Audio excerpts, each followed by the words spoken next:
There is one sign the Soviets can make that would be unmistakable, that would advance dramatically the cause of freedom and peace. Mr. Gorbachev, open this gate. Mr. Gorbachev, tear down this wall. Though my pronunciation may give you difficulty, the maxim is, doviai no proviai. Trust but verify.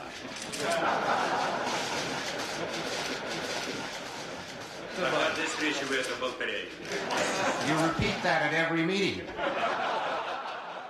You've got these two world leaders, Ronald Reagan of the United States and Mikhail Gorbachev, head of the Soviet Union, in a continual arms race, which had been going on for decades. As they meet and get to know one another, they develop a personal rapport. It wasn't a stiff experience for them.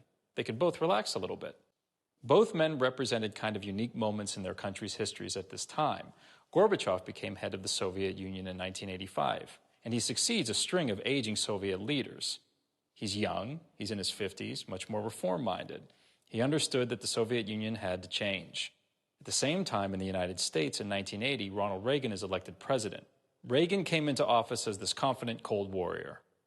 There were a number of summits in the early 1980s between Reagan and Gorbachev to try to come to terms with their growing nuclear arsenals. And when they met, like all political leaders, they were sizing each other up. They didn't trust each other. They didn't know each other. At the same time, Reagan had that charisma and that personal warmth that enabled him to disarm someone like Gorbachev, who was more formal or reserved. But by the time they signed the INF Treaty, they have developed this mutual respect. These men had a personal rapport. They could get along. And that was an advantage to both of them because it made them feel more at ease. It made them feel more willing to have conversations and negotiate, which led to the INF Treaty in 1987. And this treaty mandated the removal from the active inventories of the United States and the Soviet Union a specific class of intermediate-range ballistic missiles, a significant historic outcome that foreshadowed the end of the Cold War. I like it.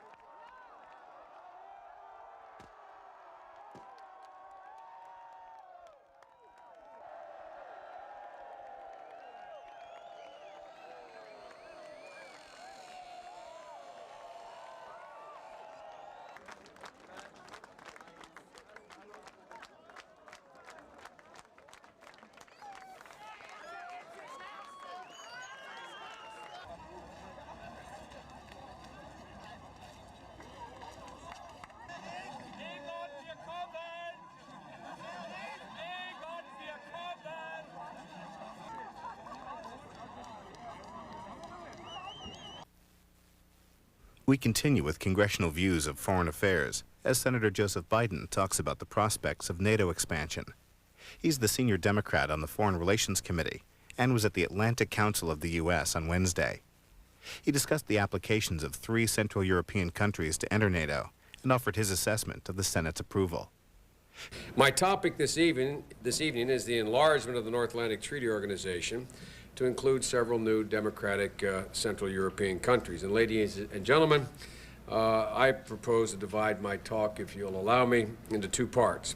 First, to outline my support for enlargement, and I came to this somewhat more skeptical than most. And second, in addition to outlining why I support it, to go on and go out on a limb and attempt to give you a prognosis of senatorial attitudes and outcomes on this issue. But what about our erstwhile adversary, Russia? I firmly believe that NATO enlargement need not adversely affect the U.S. relationship with Russia. I came to this conclusion on a trip to Moscow and several Central European countries earlier this spring. Although few Russians I found anywhere, from the think tank folks to the officials in power, although few Russians are fond of NATO enlargement, policymakers in Moscow have accepted it. Moreover, no Russian politician with whom I met, from communist leader Zyuganov to liberal leader Yavlinsky to nationalist leader Lebed, believe that NATO enlargement constitutes a security threat to their country. I did not find a single official, left, right, or center, who believed that to be the case. In fact, nearly all politicians, and I met with a number of members of the Duma as well, all politicians and experts with whom I met understood the non-aggressiveness implicit in NATO's 3 no's. The alliance's declaration of having no reason, intention, or plan in the current and foreseeable security environment permanently to station nuclear weapons or substantial combat forces of current members on the territory of new member states. They all understood that. And I don't think any of them doubted that with whom I spoke. Rather, the Kremlin's public opposition to enlargement, in my view, is largely a question of a psychological problem they are undergoing now, connected with the loss of empire, wounded pride, and most importantly, uncertainty about Russia's place in the world of the 21st century. And were you in their spot, you would be the same, in my view, and I would. Where do they go? I had one interesting comment. Our conversation with Zaganov was repeated with Lebed. They talked about they don't want this NATO expansion. They know it's not in their security interests and on, and said, well, and if you do that, we may have to look to China. And I couldn't help using the colloquial expression from my state by saying to Zaganov, lots of luck in your senior year. Good luck. And if that doesn't work, try Iran. I'm serious. I said that to them, and these were, and they know, I knew, they knew, everybody knows that that is not an option. And everybody knows, every one of those leaders acknowledges and needs, and they resent it. But they need to look west.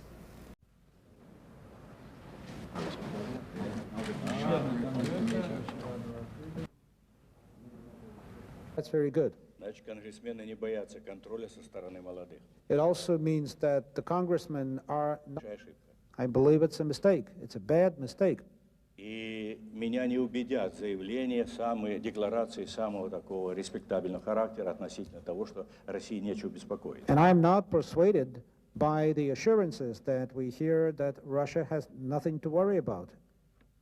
That was abruptly suspended or terminated in 1990. Нельзя унижать народ, нацию, и нельзя рассчитывать, что это так пройдет все. You may not humiliate a nation, a people, and think that it'll have no consequences. Ну и другое, это что уже, новая стратегия? So my question is this a new strategy? Говорят, нет. И оборвались в конце 91 года. I think it is Вот если это будет продолжаться так, тогда все, о чем мы говорили, перечисляли, целый перечень проблем, их трудно будет решить. I feel that if начнем разыгрывать карты друг против друга. I feel that if the same kind of games continue to be played, if one country plays some card against the other country, then all of those problems, all of those issues that we've been mentioning today will be very difficult to resolve. Glasnost, free elections, political pluralism, the problems of concern to you. If not, it'll be more difficult. Thank you.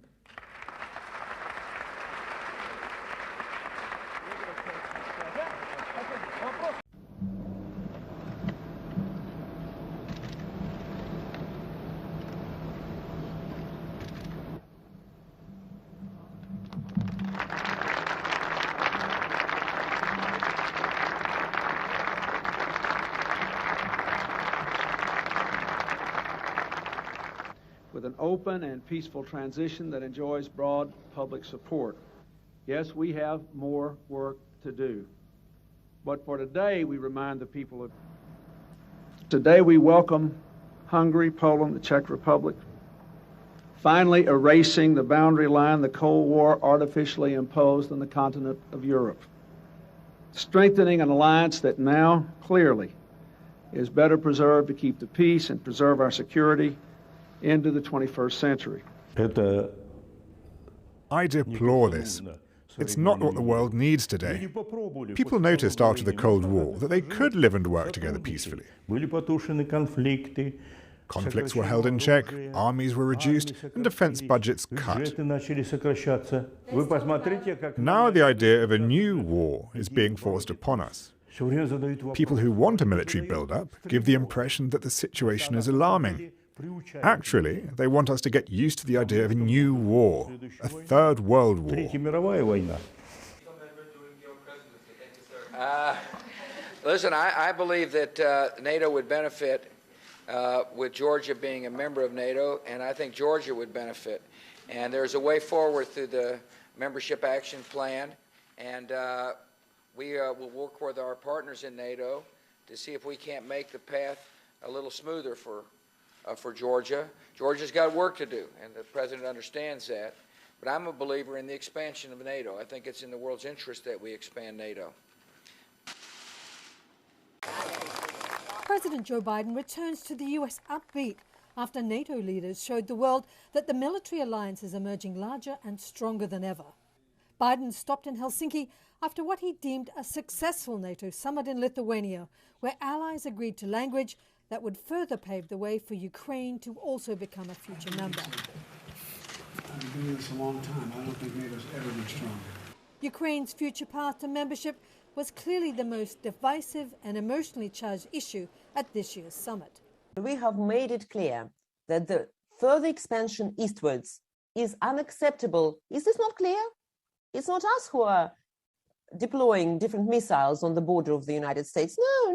It's the United States are deploying their missiles right on our frontier, right in our backyard. Are we being excessive in our demands? We don't want any more missiles. We don't missile systems or new weaponry right in our backyard. What would their reaction be if we were to come and on the border between the United States and Canada, or their border with Mexico, deployed a range of our own missiles? Have they never had territorial issues? What about California? What about Texas? Have they forgotten their own history? Okay, fine. Hush, hush. They're not remembering that. But now they're talking about Crimea all the time, left, right, and center. Well, we are trying not to remind them what was happening before. So who has created Lenin? When created the Soviet Union, the Union Agreement of 2021 and 24, of course, followed his principles laid down by Lenin. So the security guarantees, let's put history aside. Let's talk about security guarantees or ensuring guarantees. It's not the talks themselves, but the results which matter. And I've reiterated many times, and you're well aware, not an inch eastwards. This is what we were promised. Not an inch eastwards. In the 1990s, we were told, well, basically they swindled us. They lied to us. 5 waves of further expansion to the east. This is what NATO engaged in. Now they have Poland, where they're installing their air weapon systems and shields.